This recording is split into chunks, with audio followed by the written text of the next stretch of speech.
Amados irmãos, apóstolo Paulo, que foi quem escreveu esse ensino, declarou em Filipenses: prosseguir para o alvo. Alvo é só um ponto, amém? Nós temos, geralmente o alvo, a gente pensa naquele círculo, vai fechando, é só o meio dele que é o alvo. O resto que está em volta não é o alvo é o centro.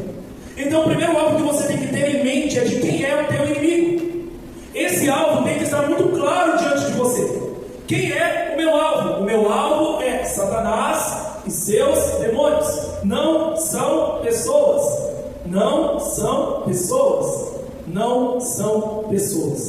Pastor, por que ficar repetindo essa palavra? Porque constantemente a gente confunde o nosso alvo. E está em conflito com o cônjuge, está em conflito com o filho, está em conflito com o vizinho, está em conflito com o amigo do trabalho, está em conflito com pessoas. E pessoas são apenas a distração que Satanás vai usar para que você não entenda que ele é o teu alvo. Porque enquanto você está gastando energia contra pessoas, Satanás está deitando e rolando na tua vida, bagunçando tudo, preparando armadilhas. E para que nenhuma arma forjada do maligno prospere contra a tua vida, é necessário você estar revestido da armadura de Deus. Não tem como irmos à batalha sem estar revestido da armadura de Deus, porque nós estamos falando de uma armadura espiritual. O louco, você está rápido, né, mano? Misericórdia, nem vi. Essas irmãs é fera mesmo, hein? Eu estou achando que as diaconisas estão usando o teleporte. Eu nem vi o copo sair daqui, já voltou cheio. Eita glória, irmã. Diaconisa super saiyajin. Aleluia. Amados, nós temos um alvo. Não fique gastando a sua energia contra pessoas. O apóstolo Paulo vai dizer: eu esmurro o meu próprio corpo. O que ele está querendo dizer? Eu preciso matar a minha carne. Eu preciso matar o meu eu. Deus está me determinando. Tem um alvo para você. Tem uma pessoa que é o teu real inimigo. Aquele que foi inimigo do céu. Aquele que se rebelou contra Deus. Aquele que levantou um exército de 1/3 daqueles que eram anjos e hoje são demônios, para guerrear nos reinos celestiais. Esse é o inimigo da nossa alma. Então, por mais que pessoas estejam te machucando, te magoando, te ferindo, você é convidado a dobrar o teu joelho e abençoá-los. Você é convidado a dobrar o teu joelho e interceder por eles, mudar a frequência deles. Lembra que foi pregado no culto passado? Tirar eles da frequência do inferno e trazer eles para a frequência do céu. Nós temos que ganhar essas almas para Jesus. Rebecca Brown, no teu livro, ele veio para libertar os cativos, falava das maldades que os satanistas faziam contra ela. Irmãos, não era qualquer coisinha, era implantar uma bomba escondida na casa dela. E ela, já cansada de inúmeros ataques que sofreu ao longo do dia, chegar em casa, tocar o telefone, a hora que ela ia atender, o Espírito Santo falava: não mexe nesse telefone, tem uma bomba aí te esperando. E aí ela parava, não mexia, recuava, chamava um especialista, ligava para a polícia ia lá e realmente desarmava de uma bomba. E ela, já estressada, já não aguentando mais, Deus deixava isso claro para ela: interceda por eles. Eles não são seus inimigos, eles estão sendo usados pelos seus inimigos. Entenda que você tem um alvo, amém? A armadura de Deus é uma ação, irmãos. A armadura de Deus é uma ação. Porque não temos que lutar contra a carne e o sangue, mas sim contra os principados, contra as potestades, contra os príncipes das trevas deste século, contra as hostes espirituais da maldade nos lugares celestiais. Portanto, tomai toda a armadura de Deus, para que possais resistir firme no dia mau, e havendo feito tudo, ficar firmes. Amém? Como, pastor, que eu coloco essa armadura? A forma de pôr essa armadura é declarando. Repete comigo: a forma de colocar essa armadura é declarando. Declaração, irmãos. E o que declaro muda situações. Todos os dias, ao acordar, ore a Deus, agradeça ao Senhor, glorifica e exalta o nome dEle, fala o quanto você o ama, o quanto Ele é importante para você. Segundo passo, peça perdão pelos teus erros, pelos teus pecados, reconheça-os, cobre-se com o sangue de Cristo, cobre a tua vida, do cônjuge, dos filhos, a casa, os bens materiais. Pede para Deus cobrir tudo com o teu precioso sangue, porque tudo aquilo que está coberto com o sangue do Cordeiro, o anjo da morte não toca. Lembra-te disso. Todos os dias, ao acordar, irmãos, todos os dias ao acordar, faça essa oração, agradece a Deus, pede perdão pelos teus pecados, Pede para Deus cobrir tudo que te pertence com o sangue de Jesus Cristo. O sangue do Cordeiro nos umbrais das portas. A porta da casa é mais simples que o anjo da morte não entra. E depois fazer o quê? Senhor, me revista com a tua armadura. Se decorou, pode declarar: capacete da salvação, couraça da justiça, cinge meu lombo. Se não decorou, está tudo certo. Pai, reveste-me da tua armadura. Ele já sabe o que você declarou. E aí o teu espírito vai receber uma armadura. O teu espírito. A batalha está nas regiões celestiais. Aos teus olhos você não está vendo, mas anjos e demônios estão guerreando. Daniel orava. Satanás levantava o príncipe da Pérsia para impedir que a oração de Daniel fosse atendida. Gabriel se vê obrigado a voltar para o céu, trazer um anjo de guerra, um anjo de batalha, um arcanjo chamado Miguel, aquele que derrotou Satanás e seus demônios com o teu exército. Isso está em Apocalipse. E quando o arcanjo Miguel chega, ele derrota o demônio que está dominando a Pérsia, e a mensagem da oração chega até Daniel. Está acontecendo uma batalha espiritual, e o teu espírito está nessa região, o teu espírito está nessa batalha. E se o teu espírito está lá, é por lá que os demônios te atacam, é por lá que os demônios te afligem. Agora imagina você em uma batalha sem nenhum equipamento, nem de defesa e nem de ataque. Qual é a tua chance de sucesso? Zero.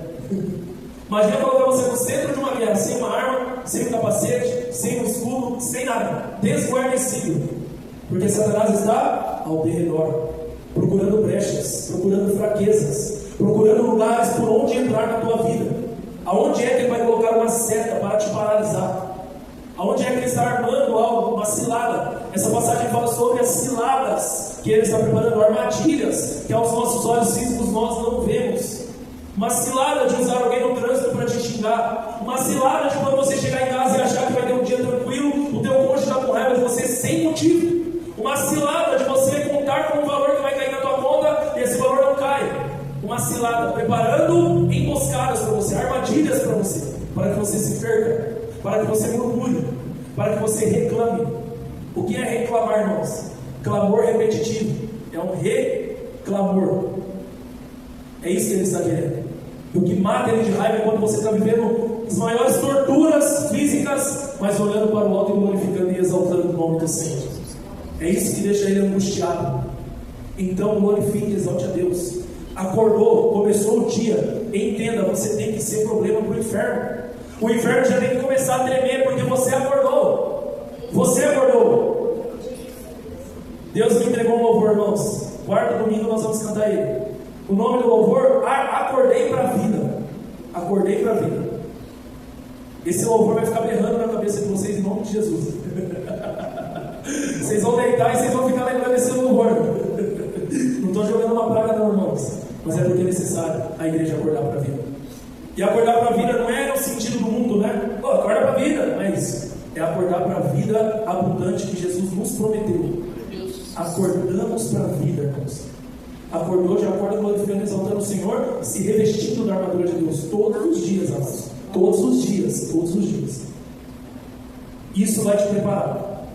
Foi a estratégia que Deus entregou para a Rebeca Brown no livro dela, porque ela já estava fadigada e cansada. Ela falou: como eu consigo lutar contra essas coisas? E aí Deus apresentou um anjo para ela, e o anjo declarou: todos os dias ao acordar, revista-se da armadura de Deus. E aí ele explicou para ela: esse livro é maravilhoso, meus irmãos. Para quem quiser se aventurar, é um ótimo livro, recomendo. É um livro pesado, muito pesado, porque fala de batalhas espirituais de forma incisiva, porque ela está lutando para libertar uma bruxa chamada Elaine. Essa mulher, ela se tornou uma sacerdotisa de Satanás, e ali Deus começa uma obra de libertação. Mas irmãos, ó, pensa numa guerra para libertar essa mulher. É uma luta constante, e ela acolhe essa mulher na casa dela e cuida dessa alma. Só que, vocês não têm noção do verdadeiro inferno que essa mulher vive por conta de ter se colocado na brecha da vida dessa moça para libertar do satanismo. Só que é um livro de muitas revelações, porque durante as batalhas, guarde isso, Deus está dando para ela ensinamentos. Ela está matriculada na escola de Deus, e Deus ensina para ela como lutar contra cada demônio, como agir em cada situação. Deus dá inúmeras estratégias para ela, as quais ela pegou e depois colocou em um livro. E para aqueles que querem aprender mais sobre isso, ele veio para libertar os cativos. E depois este livro tem mais um que chama Prepare-se para a Guerra. A igreja está em batalha, irmãos, nas regiões celestiais. Todas as vezes que você intercede, olha para você ver como isso é real. Ela declara muito isso, entenda que a batalha é real. Todas as vezes que você intercede por alguém, Rebecca Brown é uma médica, tá, irmãos? Então ela fez inúmeros testes científicos. Ela descobriu o quê? Perde proteína. Você perde proteína. Então ela declara, faça jejum, mas não entre em batalha em jejum. Você tem que estar forte, porque desgasta. Quem aqui já intercedeu e saiu desgastado? Saiu cansado, fadigado? A batalha é real, irmãos. Porque o teu espírito foi para regiões celestiais lutar junto com os anjos de Deus contra demônios. E o teu espírito tem que receber essa armadura, que é uma ação. Foi o que eu declarei, amém? A armadura de Deus é uma ação. Então vamos lá. Capacete da salvação. Capacete para guardar todos esses órgãos que estão ligados aos sentidos dos seres humanos. Teu olho, teu ouvido, tua boca, teu pensamento, tudo isso o capacete está revestindo. Quando não estamos com esse capacete, ao Satanás chegar e te tentar em uma área, você vai cair. Assim foi com Eva. A Bíblia diz que Satanás começou a tentá-la. Começou primeiro a distorcer aquilo que Deus declarou. O inimigo vai tentar distorcer na tua mente a palavra de Deus. E foi o que ele fez com ela. Ele pegou a palavra que Deus declarou e mudou, modificou. Não é isso que vai acontecer. Deus sabe que quando você comer o fruto, você será como ele. Só que ela já era como ele. Satanás vai te prometer coisas que ele não pode te dar e que Deus já te deu. Porque Deus falou o quê? Façamos um homem à nossa imagem e semelhança. Ela já era em plena santidade, como Jesus Cristo. Não havia erro nenhum, não havia mácula. E a Bíblia diz que Eva fez o quê? Olhou para o fruto. Então ela deu ouvidos a Satanás, olhou para o fruto, tocou o fruto, viu que era bom para consumo. Olha quantos passos até que ela caiu no pecado. Se ela tivesse com o capacete da salvação, ela não tinha caído. Então não faça como Eva, faça como Estevão. Estevão estava com o capacete da salvação. Estevão estava atento, estava ligado. Estevão estava cheio do Espírito Santo. Estevão pregou com audácia para homens que o oprimiam. Estevão entendia que aqueles homens não eram seus inimigos.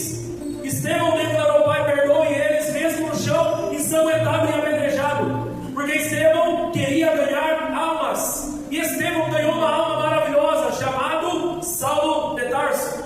Saulo de Tarso, um homem entendido da Bíblia, mas que só conhecia a letra, mas ainda não havia entendido que Jesus era o Messias, estava presente neste apedrejamento. E quando ele viu Estevão pregando, ele já ficou impressionado, porque ele entendeu que Estevão de fato estava falando a verdade, porque ele tinha conhecimento bíblico, mas ele já tinha ido longe demais, não dava para voltar atrás. E a Bíblia diz que os homens que apedrejaram Estevão colocaram as suas vestes aos pés de Saulo, ou seja, Saulo estava dando o teu voto de afirmação: apedrejem esse homem. E ao apedrejar, ele olhou para os homens e declarou: Pai, perdoa-lhes essa culpa. Eu estou vendo Jesus Cristo de pé ao lado de Deus. É a primeira vez que a Bíblia menciona que Jesus não estava sentado, estava de pé. Atos dos Apóstolos, capítulo 7. Jesus levantou para receber esse Estevão do céu, porque esse homem estava conectado com a salvação. Não estava preso pelas guerras terrenas, mas estava entendendo que havia coisas maiores e melhores. A couraça da justiça. Buscar em primeiro o reino de Deus e a tua justiça. Ou seja, Pai, guarde o meu coração. A palavra que foi pregada aqui terça-feira: limpai vossas mãos, pecadores, vocês indecisos, purifiquem o teu coração, disse Tiago em tua carta. Purifique o teu coração. Davi não usou a couraça. Como assim, pastor? Davi, homem segundo o coração de Deus, mas em um dia de vacilo, um dia Davi acordou e esqueceu de se revestir da armadura. Naquele dia Satanás o pegou. Naquele dia Satanás entrou na vida dele e destruiu a vida de Davi, destruiu a família de Davi. Davi que vencia todas as batalhas nas quais ele entrava. Davi que era extremamente abençoado por Deus em tudo o que fazia. Davi, rei escolhido pelo próprio Senhor. Davi conhecido como homem segundo o coração de Deus. Davi que escreveu salmos maravilhosos. Mas bastou um dia, irmãos. Um dia. Para que tudo isso caísse. Para que tudo isso desmoronasse. Um dia Davi não guardou teu coração das tentações do maligno. Começou a mulher casada. Tomou a mulher casada. A Bíblia não declara, mas eu sempre prego isso porque na minha visão é, irmãos. Aquela mulher não consentiu estar com Davi. Ele era rei. O que ele poderia fazer com ela se ela falasse não? Davi já estava envacilado, irmãos. Porque ele ia declarar que essa mulher vai sair daqui, vai contar o que eu fiz, e aí? Ali já era um momento que já estava tudo complicado, já tinha tomado decisões totalmente fora do coração de Deus. Ele já tinha dado passos demais em direção ao pecado. Porque aquela mulher chorou a morte de Urias, o que demonstra que ela tinha sentimento pelo marido. E quando Samuel foi alertar o povo, olha, o rei vai ter uma autoridade, um poder até mesmo de tomar as suas filhas, as suas esposas, se assim ele o desejar. O povo não ouviu. O povo não quis ser governado por Deus, quis ser governado por um homem. Só que o homem é falho, o homem é pecador, o homem é iníquo. Por melhor que o rei seja, porque Davi foi um ótimo rei. Recorde-se no reinado de Davi até os dias de hoje em Israel. Mas naquele dia, Davi vacilou feio. E esse vacilo custou toda uma vida, porque a partir dali, Davi nunca mais teve paz na vida. A família de Davi se tornou um verdadeiro inferno. Passou um dia que Davi esqueceu que ele era um homem segundo o coração de Deus, para que tudo isso acontecesse. Mas teve homens de coragem, irmãos. Sadraque, Mesaque e Abednego não tiraram essa armadura. Quando Nabucodonosor declarou: quem não se prostrar diante da minha estátua vai para a fornalha, eles não se prostraram. Nós não nos prostraremos, nós só adoramos o nosso Deus. Nós não vamos negar o Senhor, o nosso coração está com o Senhor. Nós estamos revestidos da couraça da justiça de Deus. Eu não posso temer a justiça dos homens, eu temo a justiça de Deus. Não tema o homem que pode tirar a tua vida, mas tema o Deus que pode te condenar no inferno, diz a palavra de Deus. E ali eles declararam: rei, com todo respeito, nós não nos prostraremos, porque nós temos uma certeza no coração: o nosso Deus nos dará livramento. E ainda assim que Ele não nos dê, nós morreremos felizes e em paz, porque é melhor obedecer ao Senhor. 3 homens audaciosos com a couraça da justiça receberam livramento. Não se sabe se Deus elevou a temperatura dos seus corpos ou diminuiu a temperatura da fornalha, mas se sabe que havia ali naquela fornalha um quarto homem, que era Jesus Cristo, que estava com eles lá. Jesus está na fornalha com você, irmão. Não tira a tua couraça, permaneça. Glória a Deus. O Senhor é contigo. Não tire a tua couraça, aleluia. Cinge o teu lombo com a verdade. Caim mentiu para Deus, irmãos, olha a loucura. Deus falou: onde está o teu irmão? Acaso sou eu o guarda dele agora? Caim já tinha matado o irmão. Caim não teve coragem de se arrepender do teu pecado. Homem orgulhoso, homem ranzinza. A Bíblia declara que depois do culto descaiu o teu semblante. Imagina você sair do culto com o semblante descaído, porque a palavra te exortou, ao invés de você sair alegre, regozijante, entendendo que o Pai te ama. Porque Deus chegou e falou: aí, se você tivesse feito o que é certo, eu não estaria te repreendendo, mas eu estou te repreendendo porque você está fazendo o que é errado. Aprenda com o teu erro e passe a fazer o que é correto. Corrija os teus caminhos, alinhe as tuas veredas de acordo com a minha palavra. Mas Caim não ouviu. Caim preferiu o pecado, não andou na verdade, mentiu. Eu não sei aonde estava o meu irmão, mas Deus falou: você não sabe, mas eu sei. O sangue dele está clamando por justiça. E a Bíblia declara que clama até os dias de hoje. A justiça será feita, irmãos. E a justiça vem do alto. Não suje as tuas mãos. Dele é a vingança. A nós cabe somente amar o próximo, amém? Cingir os lombos com a verdade. Caim não fez. Caim andou pelo erro. Mas houve uma mulher que cingiu os lombos com a verdade. Teu nome, Ruth.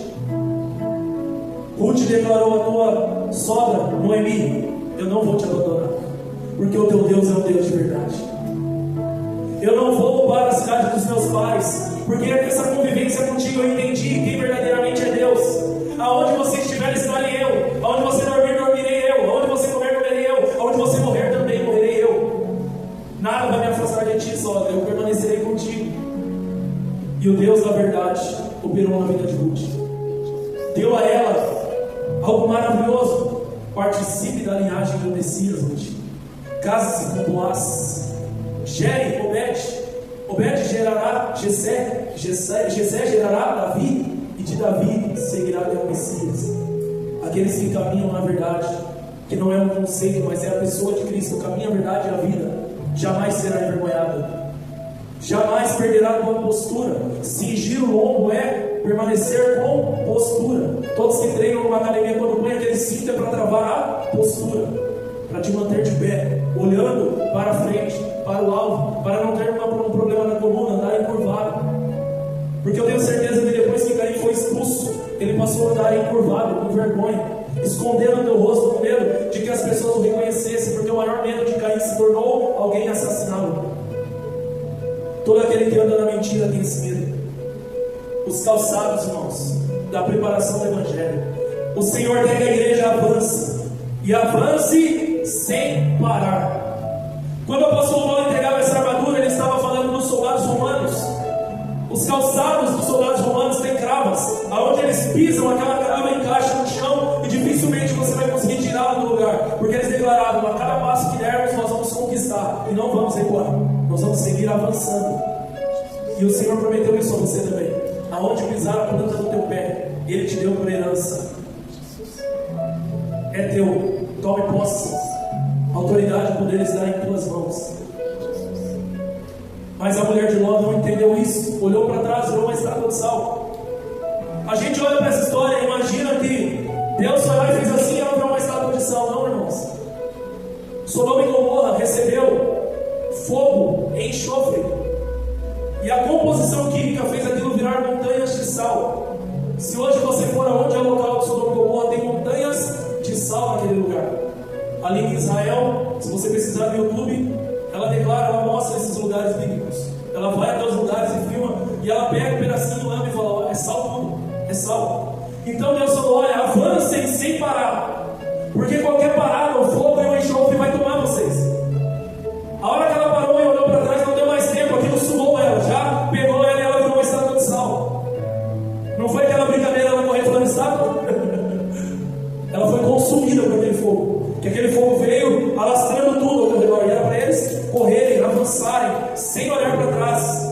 E ela não ouviu a direção do Senhor. Mas tem um homem que ouviu, chamado Josué. Avante, Josué, leve o teu povo para além do Jordão, derrube as muralhas de Jericó. Eu já entreguei em suas mãos, não temas, eu sou contigo. E o povo declarou a Josué: assim como fomos com Moisés, seremos contigo.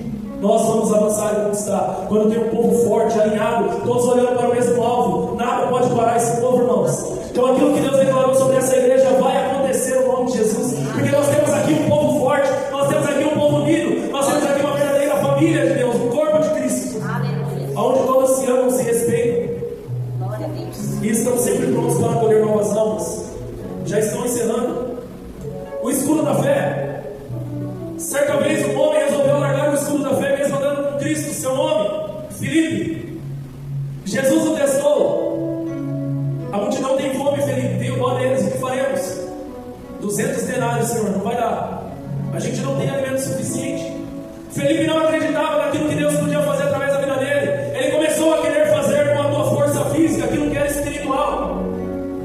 Mas havia um homem ali cheio de fé, chamado André, que entendeu que 5 pães e 2 peixinhos era o suficiente para que Jesus operasse o milagre.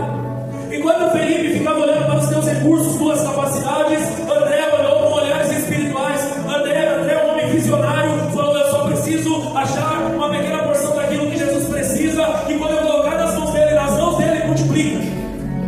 Aleluia! Quando você pôr nas mãos de Jesus, vai multiplicar a tua vida. Ainda que aos teus olhos pareça pouco, mas 5 pães e 2 peixinhos na mão do homem de Nazaré realiza milagres em teu favor.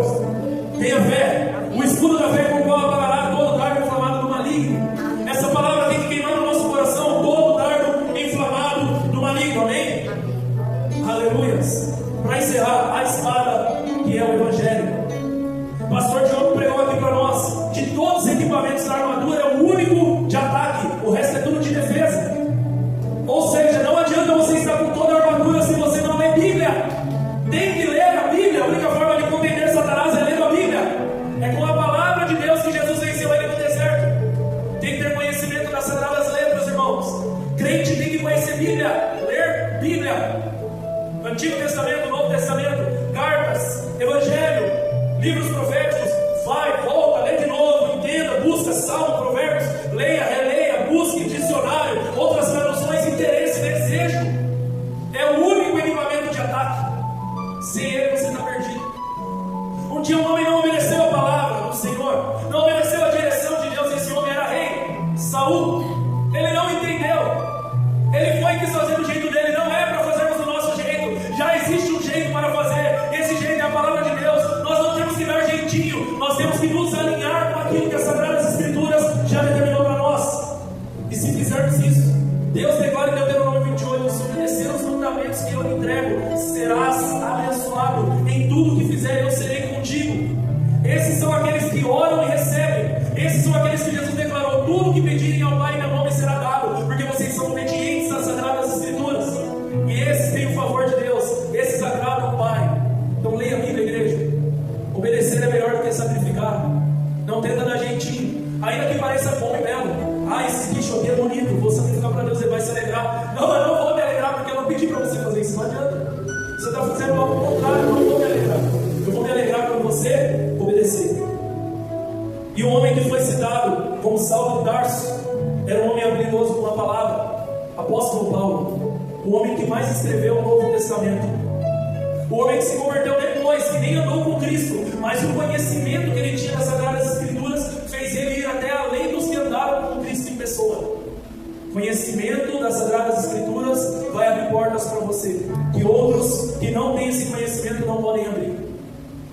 Nós temos que ler a Bíblia. Nós temos que ler a Bíblia. Mergulha nesse livro. Não é difícil, não cria um terror na tua cabeça. Hoje, irmãos, está cada vez mais fácil. Hoje eu peguei, liguei o livro de Esdras, olhei no YouTube, 40 minutos. Estava na correria já, não ia ter tempo de ler Bíblia. Coloquei o fone de ouvido, Esdras, 40 minutos. Mas aí se você olhar lá, ele fala: Esdras foi ao templo. Aí eu faço o que? Eu coloco 2x. Esdras foi ao templo, faz isso, blá blá blá blá blá. Estou aqui, ó. 20 minutos acabou o livro de Esdras. Tem uma parte que é legal. Para, volta, coloca lá então, 1x, velocidade. Ouve atentamente, marca no papel. Irmãos, para tudo dá seu jeito. Para quem quer, basta querer. Hoje está facilitado para nós, irmãos. Está facilitado para nós. Porque tem povos que não podem ler e fazem coisas que nós nem imaginamos. História de pessoas que estavam sendo presas pelo exército de Hitler, e quando eles tiveram a oportunidade de voltar para casa para correr pegar alguma coisa antes de ser presa, o que eles pegaram? Páginas da Bíblia e esconderam em seus calçados, porque não queriam estar na cela sem a palavra de Deus. Porque às vezes a gente tem 10 Bíblias em casa e não lê. Pessoas que fazem filas imensas para chegar a tua vez e ler um versículo, porque naquela terra é proibido. Use da liberdade que você tem. Leia a Bíblia, amém? Revista-se da armadura de Deus. Basta declarar: me revista da tua armadura. E lembrar que a armadura não é só falar, mas é agir. Ser só conhecedor e não agir não produz resultado. Dessa forma, o inimigo nunca nos pegará desprevenidos. Estaremos sempre prontos para batalhar contra ele e seus demônios, e sempre prontos para ganhar almas para Jesus. Amém? Aplauda o nosso Senhor. A Ele toda a honra, toda a glória, toda a louvor.